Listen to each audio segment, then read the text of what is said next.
Hello friends, कैसे हो? Welcome to पढ़ने दो चैनल पे आपका स्वागत है।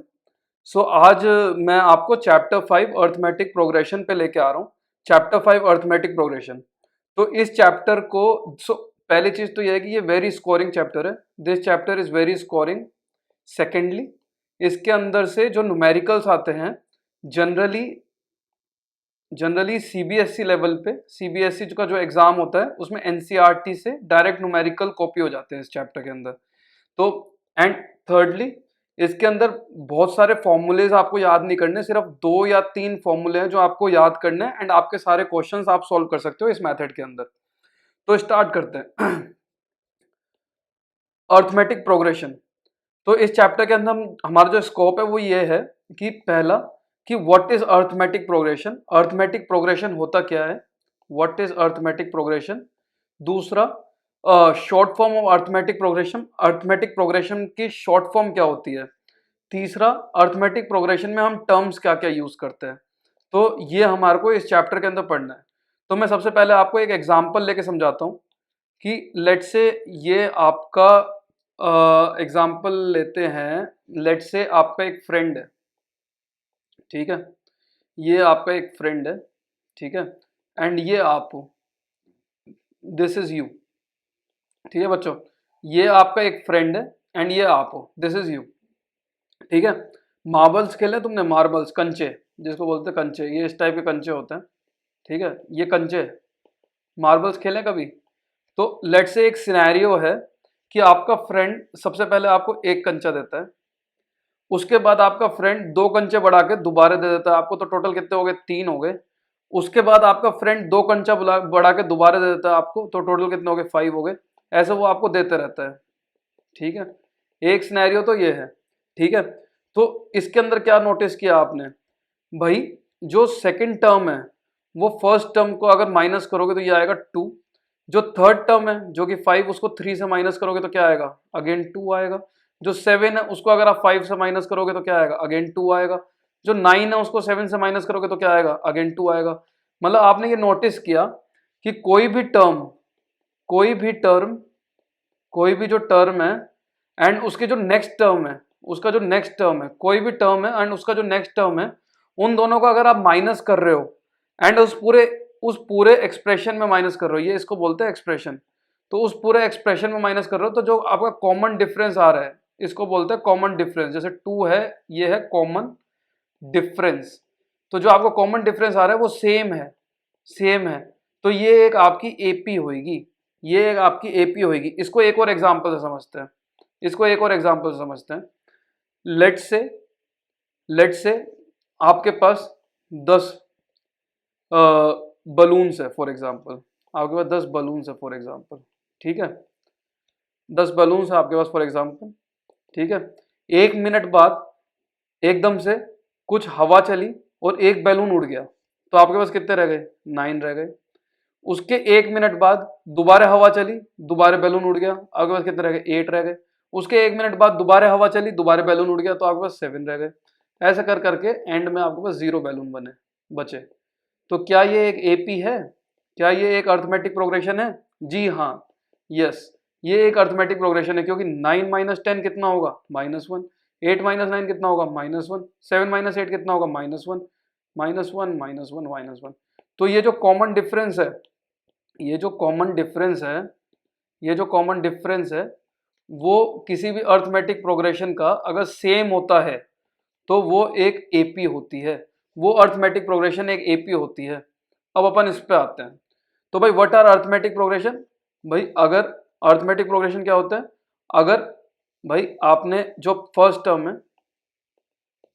है और ये second term minus first term अगर डी है, लेट से डी एक डिफरेंस है, ठीक है, तो third term minus second term भी डी होना चाहिए, फोर्थ माइनस थर्ड भी डी होना चाहिए, एंड ये डी की वैल्यू, इन तीनों डी की वैल्यू सेम होनी चाहिए।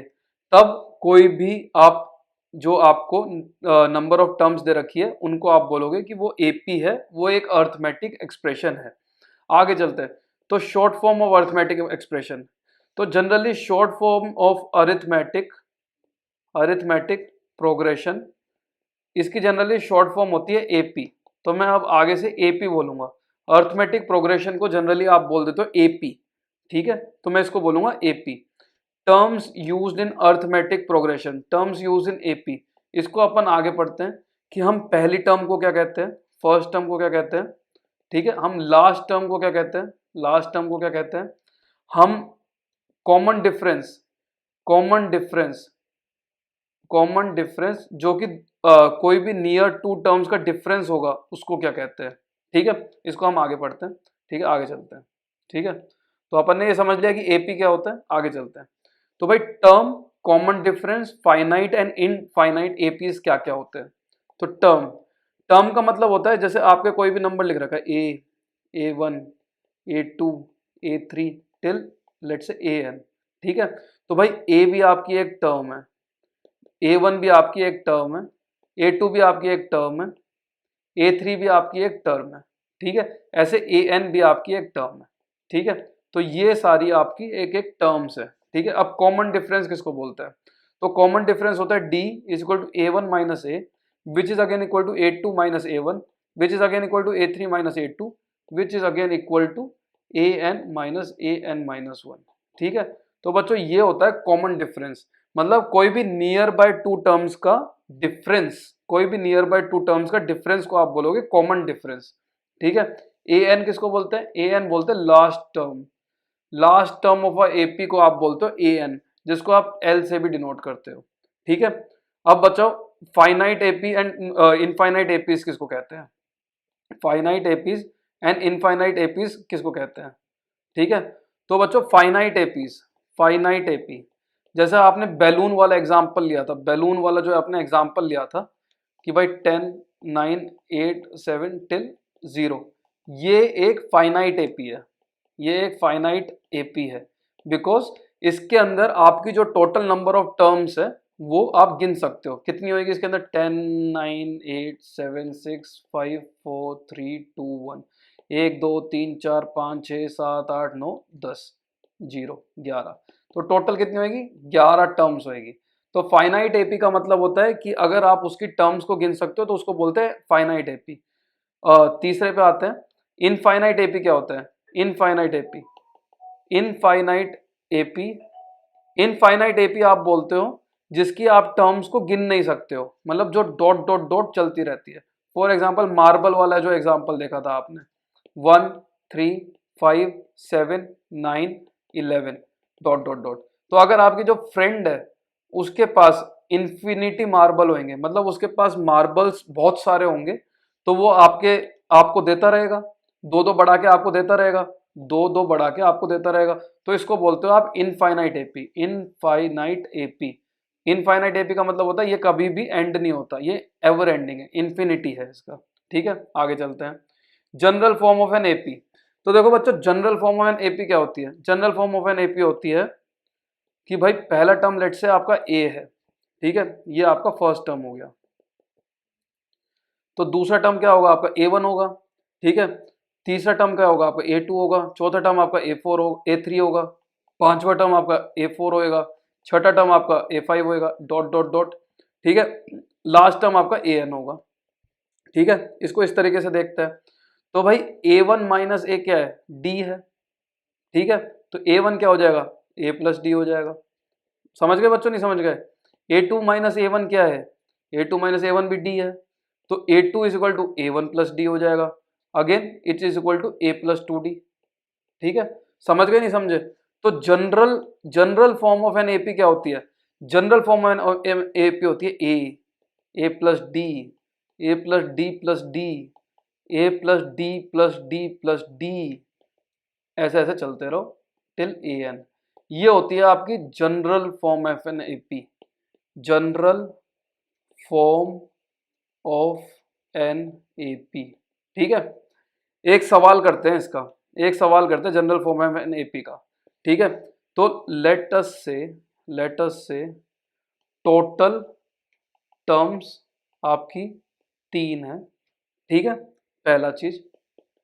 दूसरी चीज, आप general terms of an AP और जनरल फॉर्म में एपी बताओ, ठीक है। तो भाई पहला ए हो गया, दूसरा ए प्लस डी हो गया, तीसरा ए प्लस टू डी हो गया, ठीक है। आपकी टोटल टर्म आपकी 3 है। लेकिन आप इसको किस तरीके से और लिख सकते हो भाई, आप इसको ऐसे भी तो लिख सकते हो ए minus D, A plus D, ठीक है। तो ये क्वेश्चंस कहाँ आपको फायदेमंद होते हैं, लेट से अगर आपको ये बोल रखा है कि तीनों का सम आपका 9 है, तो भाई अगर आप इस तरह से लिखोगे क्या आएगा, A plus D plus A plus two D is equal to 9 लिखोगे, ठीक है। लेकिन अगर आप इस तरीके से लिखोगे तो क्या आएगा, A minus D plus A plus D is equal to 9, मतलब डी से डी कट गया, 3a is equal to 9, A is equal to 3, ठीक है। तो भाई अगर जो भी आपको 3 टर्म ऑफ एन एपी बता रखा होगा तो आप उसको इस तरह से लिख सकते हो। इसी तरीके से आप 5 टर्म ऑफ एन एपी को भी लिख सकते हो। अगर आपको 5 term general 5 term of an AP लिखनी है, ये आपको पता है आगे काम आता है, तो ये एक टिप है, आप इसको स्किप भी कर सकते हो। You can skip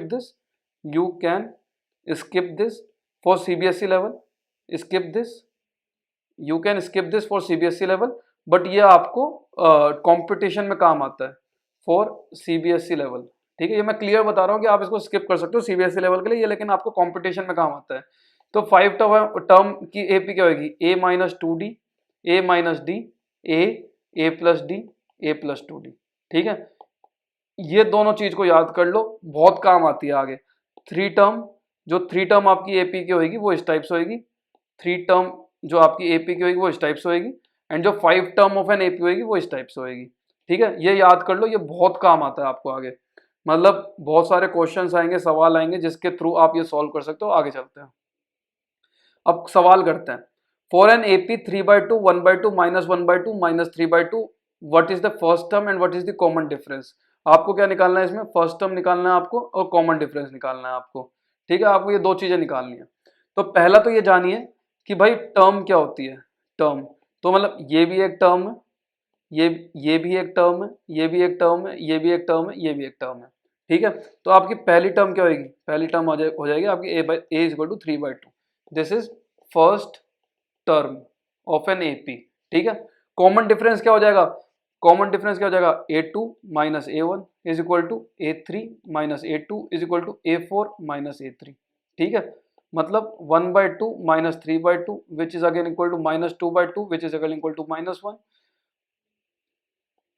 -1/2 minus 1/2 is equal to -1, and -3/2 minus of -1/2 which is again equal to -1।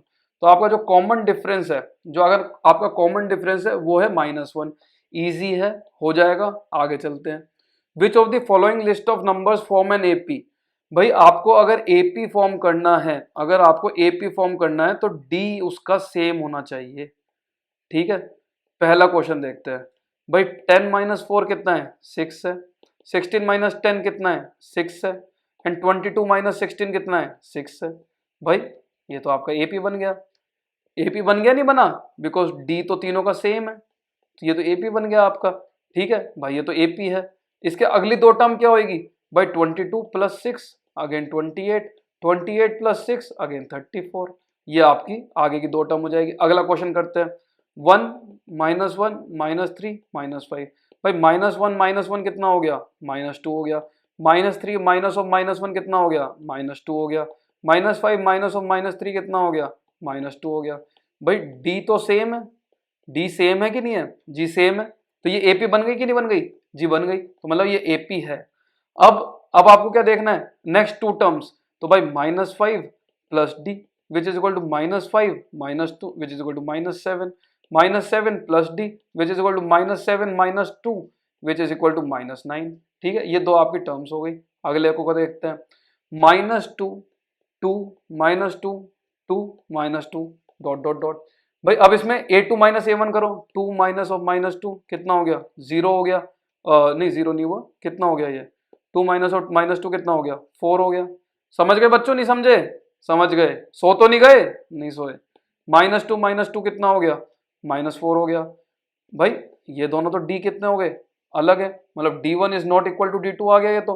भाई 4 तो -4 के इक्वल नहीं हो सकता ना, मतलब this is not an AP, ठीक है।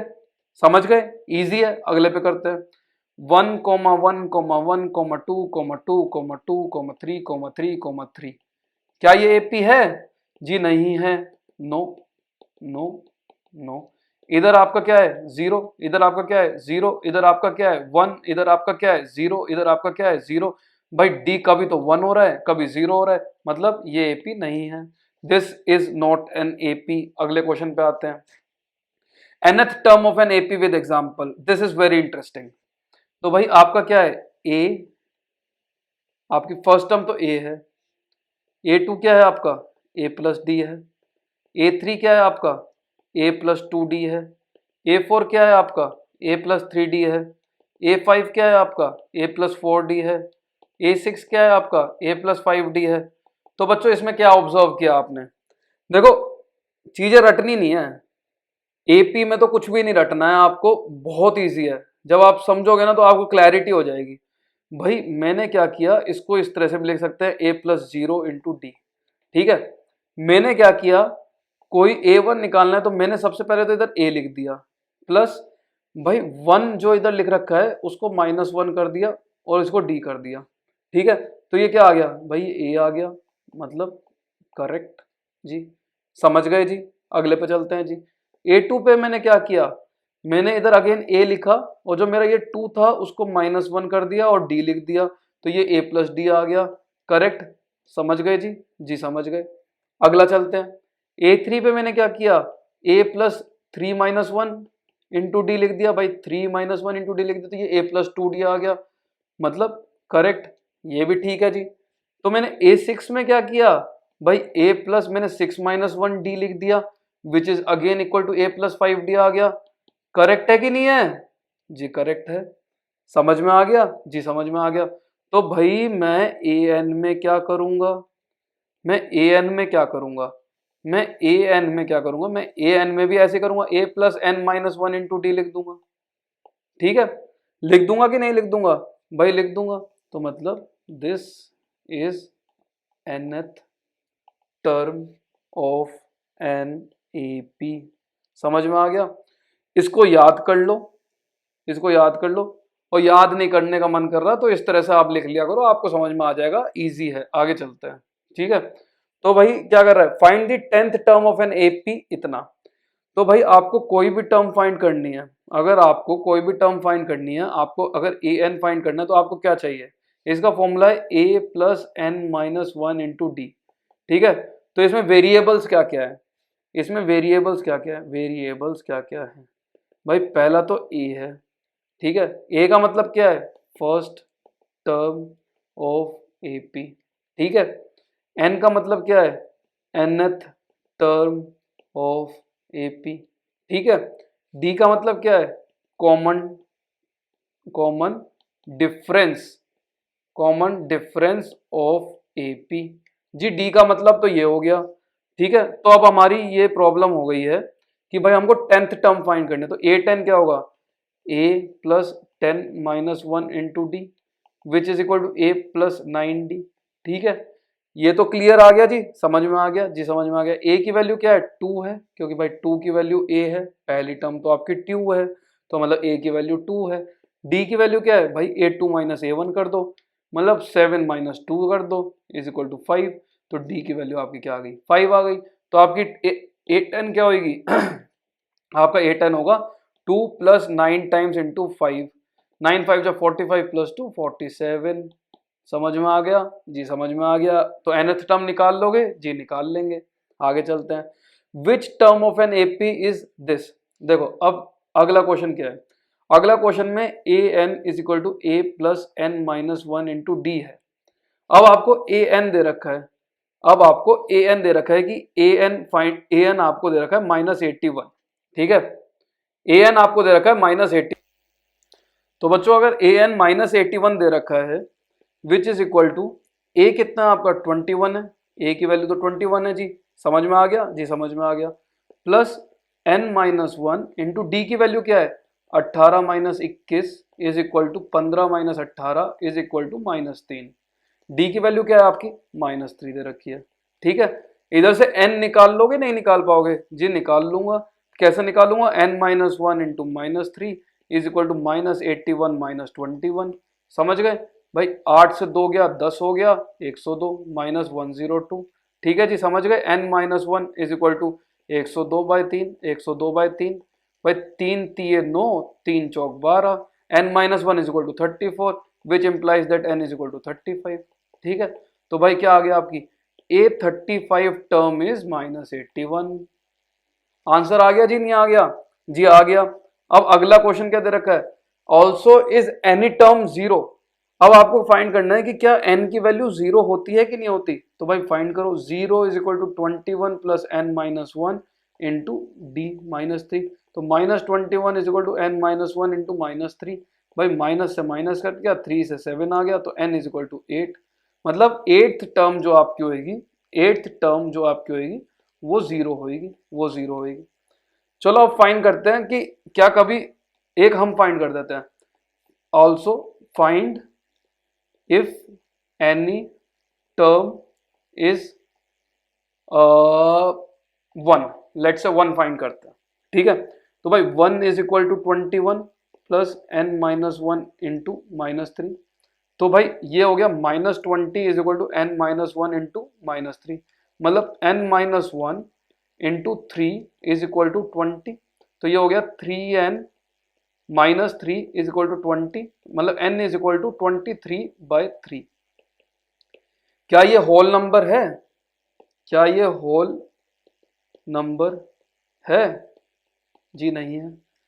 ये एक रैशनल नंबर है। मतलब क्या कोई भी nth टर्म, मतलब कोई भी रैशनल टर्म nth हो सकती है?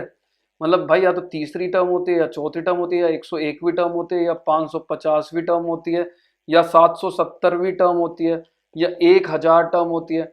भाई 1/2 टर्म तो कुछ होता ही नहीं है ना। 0.5 टर्म फाइंड करो, ऐसा तो कुछ होता ही नहीं है ना। मतलब this is not possible, this is not possible. ठीक है, करके देख लेते हैं पॉसिबल है कि नहीं है। भाई 21, 18, 15, आगे क्या आएगा 12, आगे क्या आएगा 9, आगे क्या आएगा 6, आगे क्या आएगा 3, आगे क्या आएगा 0, आगे क्या आएगा -3। भाई 1 तो है ही नहीं, 1 तो है ही नहीं। मतलब 1 इज नॉट पॉसिबल, 0 तो हैगा, 0 तो हैगा, मतलब 0 इज पॉसिबल।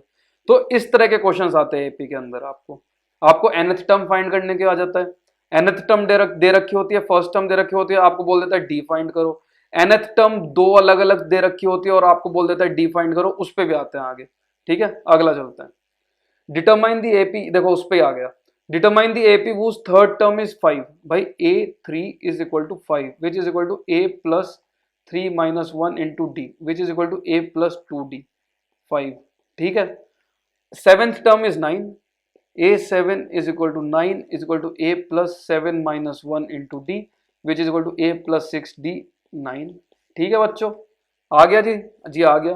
तो इन दोनों को माइनस कर लो, मतलब 6d minus 2d is equal to 9 minus 5। मतलब 4d इज इक्वल टू 4, मतलब d इज इक्वल टू 1। ये आपकी पहले कॉमन डिफरेंस आ गया, ये आपका कॉमन डिफरेंस आ गया। अब a फाइंड कर लो, a is equal to 5 minus 2 is equal to 3। a आपका 3 आ गया। मतलब आपका AP कैसा है ये 3 4 5 6 7 8 9। तो भाई थर्ड टर्म आपकी 5 है भाई जी, है ये थर्ड टर्म हो गई, ये तो 5 है, करेक्ट हो गया। सेवेंथ टर्म आपकी 9 है, तो 1 2 3 4 5 6 7 जी, ये तो सेवेंथ टर्म है। मतलब हमारा AP फाइंड हो गया है। आगे चलते हैं।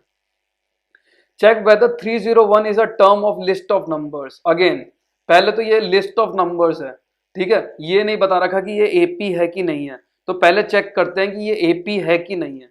तो भाई 11 minus 5 is equal to 17 minus 11 is equal to 23 minus 17। ये 6 हो गया, ये 6 हो गया, ये 6 हो गया। मतलब दिस इज एन एपी।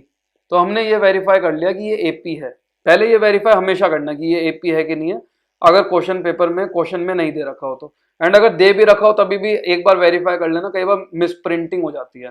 ठीक है, तो भाई अब क्या फाइंड करना आपको, ए एन दे रखा है 301, मतलब 301 is equal to A plus 301 minus 1 into D. ठीक है, डी की वैल्यू क्या है आपकी, डी की वैल्यू 6 है। ठीक है, तो 301 minus 5 is equal to 6 time n minus one, 301 नहीं है, n माइनस वन है इधर, ठीक है, n माइनस वन, ठीक है, मतलब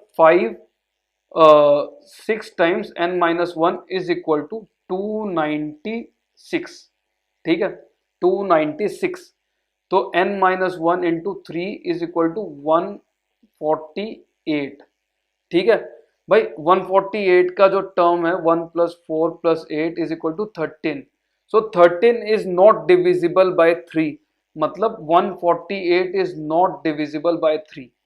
अगर इन तीनों की जो एडिशन है वो 3 से डिविजिबल नहीं है, जो हमने देखा था, तो मतलब 148 आपका 3 से डिविजिबल नहीं है। 148 अगर आपका 3 से डिविजिबल नहीं है तो 301 is not any term of AP.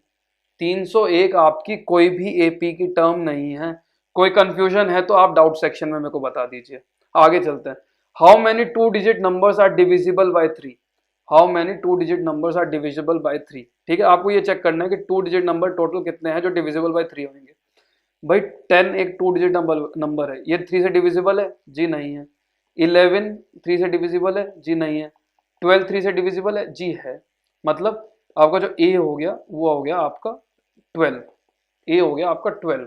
ठीक है, आगे चलते हैं। तो एपी आपका कैसे हो जाएगा? 12 15 18 21 24। अब इसको क्या कैलकुलेट करते रहोगे? जी नहीं, मैं तो कैलकुलेट नहीं करता रहूंगा। तो लास्ट नंबर देखते हैं, लास्ट 2 डिजिट नंबर जो 3 से डिविजिबल होता है। भाई लास्ट 2 डिजिट नंबर के बाद तो 100 आता है जो 3 से डिविजिबल होता है? जी नहीं होता। मतलब 99 इज डिविजिबल बाय 3? जी है, 33 बनता है। मतलब लास्ट टर्म आपकी 99 हो गई।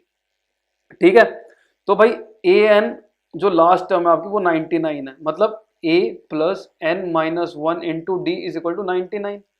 ठीक है बच्चों, ए की वैल्यू क्या है? 12 है। मतलब n minus one into D की वैल्यू क्या है? 3 है, is equal to 99 minus 12 which is equal to 787। ठीक है, अब इसको 3 से डिविजल कर लो तो n minus one is equal to 87 by 3, 3 2 जा 6, 3 9 जा 27। ठीक है, विच एम्प्लाइज दैट n की वैल्यू इज 30। मतलब there are total 30 terms of 2 digit number divisible by 3। ठीक है, समझ गए? नहीं समझे तो समझ लो दोबारा। तो देखो ये क्वेश्चन क्या कहता है, find the 11th term from the last term towards the first term. इस क्वेश्चन को समझते हैं, बहुत इंपॉर्टेंट क्वेश्चन है इस टाइप के क्वेश्चंस। भाई ये A1 है, ये A2 है, ये A3 है, ये A4 है, डॉट डॉट डॉट, ये आपका A15 है, ये A16 है, ये A17 है, ये A18 है, ये A19 है और ये A20 है। इससे समझते हैं इस क्वेश्चन को। ठीक है, तो भाई first term from the last क्या होगी? A20 होगी। This is first term from the last. ठीक है, ये होगी आपकी first term from the last. A19 क्या होगी आपकी? Second term from the last होगी।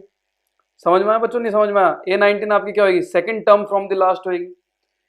A18 आपकी क्या होगी? Third term from the last, third term from the last. A17 क्या होगी आपकी? Fourth term from the last. A16 क्या होगी आपकी? Fifth term from the last. ठीक है, तो भाई A20 आपकी first term from the last, A19 second, A18 third, A17 fourth, A16 5, A15 sixth term from the last. तो बच्चों A20 जो आपकी first term from the last है उसको आप कैसे लिख सकते हो? n minus one plus one लिख सकते हो? नहीं लिख सकते, क्योंकि n की वैल्यू क्या है? 20 है, तो ये हो जाएगा 20 minus one plus one which is equal to 20। लिख सकते हो? नहीं लिख सकते। A19 को कैसे लिख सकते हो? n minus two plus one, मतलब 20 माइनस टू प्लस वन, मतलब 19 आ गया। इसको आप लिख सकते हो n minus three plus one, मतलब 20 minus three plus one which is again equal to 20 minus three plus one, 18 आ गया। इसको लिख सकते हो आप n minus four plus one which is again 20 minus four plus one which is again 20 minus four 16 plus one 17 आ गया। ठीक है, तो इसी तरह कोई भी nth term from the last लिखते हो आप, कोई भी लेट से tth term from the last, tth term from the last लिखते हो तो इसको लिखेंगे n minus T plus one. ठीक है, समझ में आ गया। तो इस क्वेश्चन को देखते हैं आप। ये क्वेश्चन क्या कह रहा है भाई, आपकी जो एपी है वो है 10 7 4 टिल माइनस 62। तो सबसे पहले तो आप निकालो टोटल टर्म्स कितनी होगी। टोटल टर्म्स मतलब -62 is equal to 10 plus n minus one into -3। ठीक है, तो -62 की जगह -72 is equal to n minus one -3, -3 से -3 गया, n minus one is equal to 72/3, 3 2 जा 6, 3 4 जा 12, तो n इज इक्वल टू 25। ठीक है, तो टोटल टर्म्स आपकी होगी 25। टोटल टर्म्स आपकी होगी 25। ठीक है, अब आपने क्या बोला है 11th term from the last, तो आपको फाइंड क्या करना है भाई, आपको कुछ भी फाइंड नहीं करना, n minus 11 plus one find करना है, मतलब 25 माइनस 11 प्लस वन फाइंड करना है, which is equal to 25 minus 10 which is equal to 15th term. 15th term from the start find करना है आपको।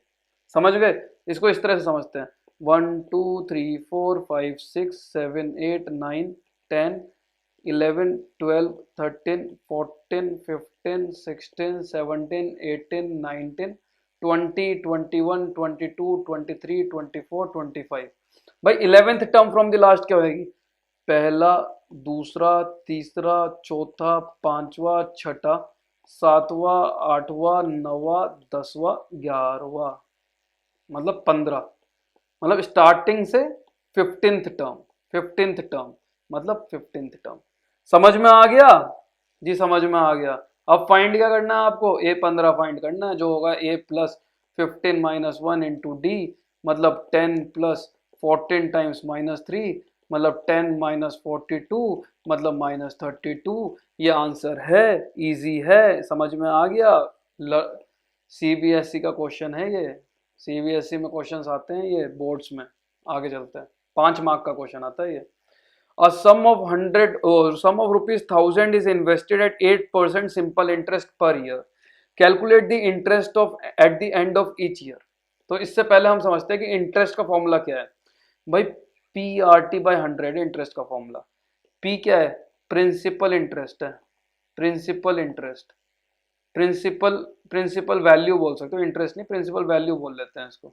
ठीक है, सिंपल इंटरेस्ट का फॉर्मूला क्या है, पी आर टी इंटू 100, मतलब अगर आपका 8% पर एनम, 8% पर एनम पे किसी ने पैसा ले रखा है, लेट से 1000 रुपए, 1000 रुपए ले रखा है, तो आपको वो एक साल बाद कितना रुपए देगा भाई, वो आपको एक साल बाद कितना देगा भाई, 8% of 1000 which is equal to this this this this 80 रुपए, 80 रुपीज। ठीक है, मतलब 80 रुपीज मेरा इंटरेस्ट होगा। ठीक है, तो वो टोटल कितना देगा आपको भाई, 1000 तो मेरा मूल है, प्रिंसिपल अमाउंट है, प्रिंसिपल अमाउंट है ये तो, प्लस 80 मेरा इंटरेस्ट है, 80 मेरा इंटरेस्ट है, तो वो आपको टोटल देगा 1080 देगा। ठीक है, तो आपने सिंपल इंटरेस्ट कैसे निकाला भाई, कैसे निकाला, मैंने प्रिंसिपल लिया 1000 रुपए, उसको मल्टीप्लाई कर दिया रेट ऑफ इंटरेस्ट से 8%, उसको मल्टीप्लाई कर दिया ईयर से, ईयर से जो इस केस में 1 है। मतलब आपने क्या किया, मतलब आपने क्या किया, आपने कुछ भी नहीं किया, आपने जो आपका इंटरेस्ट है, इंटरेस्ट है जो आपका, वो हो गया पी, मतलब प्रिंसिपल, प्रिंसिपल इंटू आर, मतलब rate of interest, rate of interest, मत इंटू टी, मतलब time duration, time duration divided by 100, क्योंकि ये परसेंटेज में होता है। एक और एग्जांपल समझते हैं इसको, थोड़ा छोटा एग्जांपल समझते हैं। लेट से 100 रुपए लिया एक बंदे ने, लेट से 2012 मार्च को लिया 100 रुपए। ठीक है, लेट से 12% पर एनम पे लिया, 12% पर एनम पे लिया, तो एक साल बाद इसका कितना बन जाएगा, एक साल बाद इंटरेस्ट कितना बन जाएगा भाई, इंटरेस्ट बनेगा एक साल बाद 12/100 इंटू 100, मतलब 12 रुपए। हर महीने 1 रुपए बढ़ जाएगा। सिंपल इंटरेस्ट का मतलब ये होता है कि हर महीने 1 रुपए बढ़ जाएगा। तो 2013 मार्च में कितना रुपए होंगे, ये 112 रुपए हो जाएंगे, ये 100 का 112 रुपए बन जाएगा। समझ में आया नहीं समझ में आया, समझ में आया नहीं समझ में आया। ठीक है, अब भाई सिंपल इंटरेस्ट है तो अगले साल 2014 मार्च में क्या होगा, अगेन PRT बाय 100 फॉर्मूला लगेगा, अगेन 12 रुपये इंटरेस्ट होएगा और 12 रुपये इसमें जुड़ जाएंगे तो ये 124 हो जाएगा। तो भाई ये सिंपल इंटरेस्ट है, इसमें इसी तरह चलता है, पहले 100 होएगा, फिर 112 होएगा, फिर 124 होएगा, फिर 136 होएगा, इस तरह से आपका आगे चलता रहेगा। समझ गए बच्चों, नहीं समझ गए? तो इस क्वेश्चन पे आते हैं। ये क्वेश्चन क्या कहता है, a sum of ₹1000 is invested, मतलब पी क्या है आपका 1000 रुपीज है, ठीक है, at 8% simple interest per year, मतलब आर क्या है आपका 8% है, ठीक है। Calculate the interest at the end of each year, ठीक है। तो भाई पहले साल के बाद इंटरेस्ट क्या होगा, 8/100 इंटू 1000 रुपीज होगा, ठीक है। तो ये कितना हो जाएगा, ये अपना ये 80 रुपये हो जाएगा, 80 रुपीज, ठीक है। दूसरे साल में इंटरेस्ट कितना होगा भाई, 8/100 इंटू 1000 इंटू 2 हो जाएगा, ये कितना हो जाएगा आपका भाई, ये मेरा 160 रुपये हो जाएगा, ठीक है। तीसरे साल में इंटरेस्ट कितना होगा भाई, तीसरे साल में 8/100 इंटू 1000, भाई अब उसको 3 साल हो गए लिए, मतलब ये कितना हो जाएगा आपका 100 से 100 गया, 100 से 100 गया, 8 से 24, 240 रुपीज हो गया, ठीक है। तो आपको इंटरेस्ट किस तरीके से आ गए भाई, फर्स्ट ईयर में तो 80 था, सेकेंड ईयर में 160 आ गया, थर्ड ईयर में 240 आ गया, ये फर्स्ट ईयर है, ये सेकेंड ईयर है, ये थर्ड ईयर है। क्या ये एपी बना रहे हैं जी, बना रहे हैं भाई। 240 माइनस 160 तो 80 होता है, 160 माइनस 80 160 माइनस 80 80 होता है, कॉमन डिफरेंस डी सेम है, तो ये तो एपी बना रहे हैं। अब interest at the end of 30 years, 30 years पे कितना होगा भाई, आपको A30 फाइंड करना है, वो है A plus 30 minus 1 into D, which is again equal to 80 plus 29 into 80, ठीक है बच्चों, समझ में आ गया जी, समझ में आ गया। 80 को कॉमन ले लो, 80 29 प्लस 1 80 इंटू 30, 8 3 24 2400, ठीक है। तो 30 ईयर्स के बाद इसका इंटरेस्ट होगा 2400 रुपीज, ठीक है। इन क्वेश्चंस को आपको ऐसे सॉल्व करना है, आगे चलते हैं। In a flower bed there are 23 rose plants in the first row, भाई आपकी जो फर्स्ट रो है उसमें 23 रोज प्लांट्स है, ये आपकी पहली रो है, ठीक है। इसमें ऐसे ऐसे ऐसे ऐसे ऐसे ऐसे ऐसे टोटल 23 है, ठीक है। 21 इन दी सेकेंड, ये आपकी सेकेंड रो है, इसमें ऐसे ऐसे ऐसे ऐसे करके 21 है, ठीक है। तीसरी में 19 है, ऐसे ऐसे ऐसे ऐसे करके अगेन 19 है, ठीक है, 19 है। तो इसके नंबर्स किस तरह हो गए भाई, ये पहले में 23, दूसरे में 21, तीसरे में 19 डॉट डॉट डॉट, ठीक है, and so on dot dot dot, इधर भी कर देते हैं, इधर भी कर देते हैं। There are 5 rose plant in the last row, भाई पांचवे में लास्ट में 1 2 3 4 5 है, लास्ट में 5 है, मतलब डॉट डॉट डॉट करके लास्ट में 5 है। How many rose are there, आपको ये कैलकुलेट करना है टोटल नंबर ऑफ रोज क्या है, ठीक है। तो भाई आपका एपी क्या बना, एपी क्या बना आपका, ये बन गया 23 23 21 19 17 डॉट डॉट डॉट 5, ठीक है। तो डी क्या हो गया, डी 2 माइनस में हो गया क्योंकि कम हो रहा है, AP is in decreasing order, तो आपका डी नेगेटिव होगा। ए की वैल्यू क्या है 23 है, ठीक है। ए एन फाइंड करना है आपको, जो कि आपको दे रखा है 5 है, तो मतलब A plus N minus 1 into minus 2, which implies that 5 is equal to 23 plus N minus 1 into minus 2, ठीक है। भाई 23 माइनस 5 कितना होता है, माइनस 18 होता है, minus 18 is equal to N minus 1 into minus 2, मतलब n minus 1 is equal to 9, मतलब n इज इक्वल टू 10, मतलब टोटल 10 रोज, टोटल 10 रोज है। समझ में आ गया, नहीं समझ में आया जी, समझ में आ गया। इसके आगे मैं आपको सेकंड पार्ट में डालूंगा, sum of first and terms in the AP and AP in reverse, ये आपको सेकंड पार्ट में आएगा, सेकंड पार्ट में आएगा। Till then subscribe this channel, like and share with your friends. AP का चैप्टर बहुत इजी चैप्टर है, आपको सारे सवाल बन जाएंगे, मेरे को कॉन्फिडेंस है कि आपको सारे सवाल बन जाएंगे। एंड ये सवाल आपको लगभग 8 से 10 नंबर का आपको बोर्ड्स में आता है, तो इधर आपको बेनिफिट मिलेगा इस चैप्टर को क्लियर करने में। ठीक है बच्चों, दोबारा मिलते हैं अगली पार्ट ऑफ एपी के साथ। ठीक है, चलो बाय बाय।